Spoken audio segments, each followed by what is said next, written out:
Good morning. Karthika పురాణము 26వ అధ్యాయము అవతార నిర్ణయము ప్రారంభ. దూర్వాసుడు చివరకు వైకుంఠం వెళ్ళి విష్ణుమూర్తిని ఈ విధంగా ప్రార్థించడం ప్రారంభించారు. బ్రాహ్మణ శరణ్య, జగద్రక్షక, మధుసూదన, సుదర్శన చక్రం బారి నుండి నన్ను కాపాడు. ఓ సర్వవ్యాపక, కోటి సూర్యప్రకాశమైన, చూడటానికి అలవని కాని నీ సుదర్శనాయుధము నన్ను వధించడానికి వస్తోంది. దానిని ఆపు చెయ్యి. నీ భక్తాగ్రహుడైన అంబరీషునకు శాపమిచ్చిన పాపాత్ముణ్ణి నేను నిన్ను శరణు వేడుకుంటున్నాను. నన్ను కాపాడము. పూర్వం భృగుమహర్షి నిన్ను వక్షాన్న తన్నగా దాన్ని ఓర్చుకున్నావు. ఆ విధంగానే నా తప్పును క్షమించు అంటూ మొరపెట్టుకున్నాడు.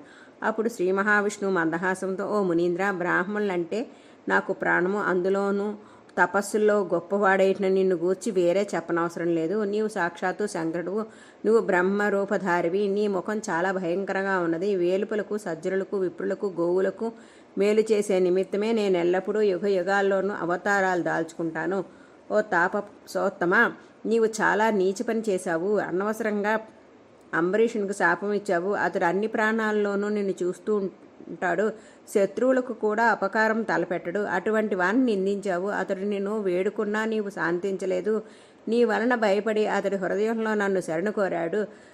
నీవు తనకిచ్చిన శాపం నేను ధరించి 10 అవతారాలు ఎత్తటానికి నిశ్చయించుకున్నాను. నీవతనికి 10 జన్మలు ఎత్తుతావని అన్నమాట కూడా అతనికి వినబడలేదు. నా మీదనే మనసుంచి తన శరీరాన్ని కూడా మరిచిపోయాడు.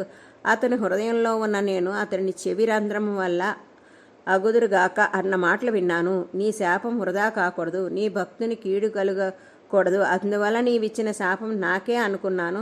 నీవు శాపం ఇవ్వటానికి నోరు తెరవగానే చక్రాన్ని ఉపయోగించాను. దాన్ని అతడే వారించగల సమర్థుడు. నీవు వెళ్ళి అంబరీషుని శరణు కోరుకో అనను. నీవు ఇచ్చిన శాప ప్రకారము మత్స్యావతారము ఒకటి దాల్చి శంభుడనే రాక్షను సంహరిస్తాను. 2 కూర్మావతారం దాల్చి మందర పర్వతాన్ని దర్శిస్తాను. 3 వరాహావతారం పొంది లోకకంటకుడనే హిరణ్యాక్షుని వధిస్తాను. 4 అటు జంతువు ఇటు మనిషి కాకుండా నరసింహావతారం ఎత్తి హిరణ్యకశిపుని చంపుతాను. 5 వామనావతారం ఎత్తి బలిచక్రవర్తిని గర్వాన్ని అణుచుతాను.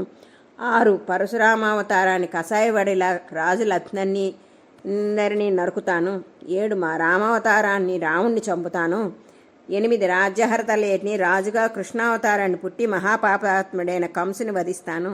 9 కలియుగంలో పాపాత్మల్ని మోహింపజేసే నిమిత్తము పాషాండ మత బోధనార్థము బుద్ధుడినవుతాను. 10 కలియుగంలో బ్రాహ్మణ శత్రువుని చంపడానికి కలి అవతారం ఎత్తుతాను. ఈ విధంగా 10 అవతారాలు ఎత్తి నీవిచ్చిన శాపాన్ని సఫలం చేస్తాను. ఇది స్కాంద పురాణార్గతమంది కార్తీక మహత్యమందలి 26వ అధ్యాయము సంపూర్ణం. ఓం నమ శివాయ. హర హర మహాదేవ. శంభో శంకర.